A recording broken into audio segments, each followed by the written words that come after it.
Okay children, now I am going to tell you how to do a frequency polygon. ठीक है, question number 6 I am telling you, then 7th one you will do yourself, 8th also you will do yourself, 8th and 9th are similar, so I will tell you directly the 9th after this. ठीक है, 6th कहता है the following table give the distribution of student of two sections according to the marks obtained by them.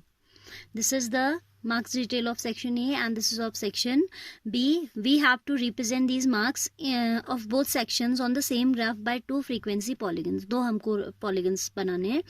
From the two polygons compare the performance of the two sections. फिर हमें इनकी performance को भी compare करना है, right? So class intervals you can see are same for both the sections. It is 0 to 10, 10 to 20 and so on. I am taking this as 0, 0. And then here I am taking 10, then 20, then 30 because we have just 5 intervals, so we can take broad gap. ठीक है, 40, 50 just for neatness. Then this is you can see the frequency, maximum frequency is 19, so it would be better that if we consider this much as 2, 4, 6, 8 so on. ठीक है, scale on axis, scale on X axis. X axis में क्या scale है हमारा, 1 centimetre जो है is equal to 10, 2 centimetre is equal to 10 unit. ठीक है, and scale on Y axis, on Y axis what we have taken 1 centimetre is equal to 2 unit. तभी तो हम 2, 4, 6 कंसिडर कर ले रहे हैं ना. यहाँ पे का तो आप नहीं भी लिखोगे स्केल, नो प्रॉब्लम. ठीक है, क्योंकि इसका बहुत ज़्यादा यूज़ नहीं होना है. बस once we have shown the intervals this is done, we are done with this. ठीक है, but here you need to be more careful when you have to mark frequencies. अब देखो, बिकॉज टू सेक्शंस का एक ही graph में दिखाना है, तो for section A this is called की, आप ज्योग्राफी में मैप में भी बनाते होंगे, ये बहुत ज़रूरी है मेंशन करना. सेक्शन ए के लिए we are using this type of line, for section B we are using this type of line. ठीक है, dotted one. So this is 9, 10, 12, 14, 16, 18, 20 and so on, right? Now what we have to do is we have to first of all consider section A. So 0 to 10 they have a frequency 3, तो 3 आपका इधर आ जाएगा, right? Then 10 to 20 the frequency is 9, 10 to 20 the frequency is 9, that will come, आप mid point से लोगे. ठीक है, 10 और 20 यहाँ है तो इनके बीचों बीच में ये पॉइंट है. At the middle we have this point, इसके corresponding we are going to take 9. Then we have 20 to 30 17, so this will be 20 to 30 के बीच में आपका आ जाएगा 17. Then 30 to 40 it will come 12. Then 40 to 50 it will come 9, will come 9. ठीक है, अब हमें इन्हें ज्वाइन करना है. I have yesterday also told you that frequency polygon should be always a close curve. तो आप इसे क्लोज करने के लिए ओरिजिन से मत मिलाइएगा. ठीक है, आप ओरिजिन के अलावा यहाँ कहीं मिला दो, कहीं भी मिला दो, क्लोज करना है बस. It should be join to any point on X axis. ठीक है, सो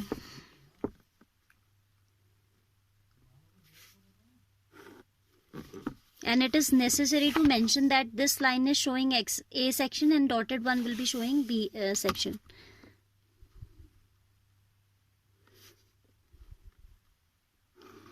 In fair copy what you will do, you will copy the table. हाँ, in fair notebook आप टेबल बनाओगे हर क्वेश्चन की, जो भी ये टेबल वाले क्वेश्चंस हैं.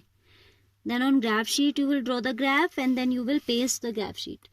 इसको आप 50 के बाहर कहीं भी, 50 तक मत मिलाइएगा, 50 के बाहर आप इसे कहीं भी ज्वाइन कर दें. ठीक है, now this is of section A. Now section B has 0 to 10 they have frequency 5.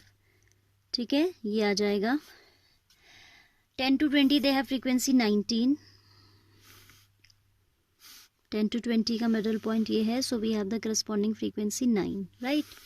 Then 20 to 30 it is 15. यहाँ पे आ जाएगा 15, है ना. And 30 to 40 it is 10.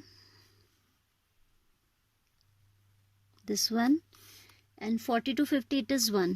40 to 50 it is 1. No, we are going to join these with dotted lines. इसको भी यहीं से start कर लेते हैं जहाँ से दूसरे सेक्शन को स्टार्ट किया था. Remember to draw dotted lines. ठीक है,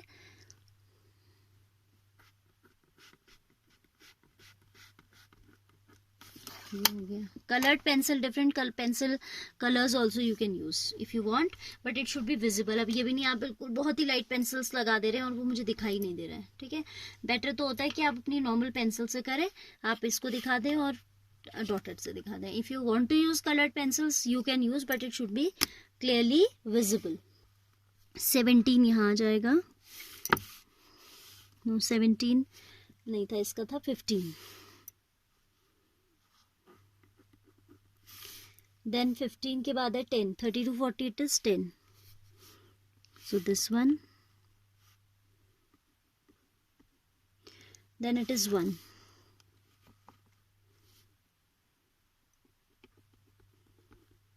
और फिर आपको लास्ट में से यहाँ मिला देना है, राइट.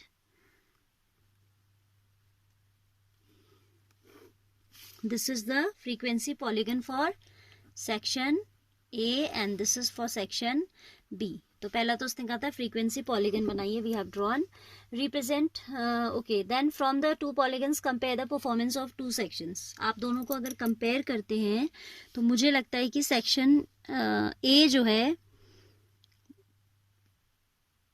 आप देखो कितनी जगह सेक्शन ए ऊपर है, यहाँ सेक्शन ए बी ऊपर है. ठीक है, here section B is up, here also section, here section A is up, A is up, A is up. तो सेक्शन ए जो है 3 टाइम्स आपका अच्छा परफॉर्म कर रहा है, but section B is performing better twice only. So we can say that section A is performance is better. ठीक है, आप इनके पॉइंट कंपेयर करो ना. सेक्शन बी को आपने 2 जगह देखा कि अच्छा परफॉर्म कर रहा है. Section A is performing 3 times better than A. तो हम कह सकते हैं कि section A has performed better. ठीक है, अब नेक्स्ट क्वेश्चन जो है आपको खुद से करना है. इसमें भी ऐसी है बट वैल्यूज ज़्यादा है. And moreover you have to change it into a continuous frequency 1 to 6. तो येस्टरडे आई टोल्ड यू कि यहाँ 0.5 ऐड होगा और यहाँ 0.5 सब्ट्रैक्ट होके हो जाएगा 6.5. 0.5 to 6.5, 7.5 to 12.5 and so on. Lower limit में आप 0.5 सब्ट्रैक्ट कर दीजिएगा एंड अपर लिमिट में आप 0.5 ऐड कर दीजिएगा. You can do this yourself. Then 8th and 9th are similar. I'll tell you the 9th one or any one of these two I will tell you. First you do this much work, right?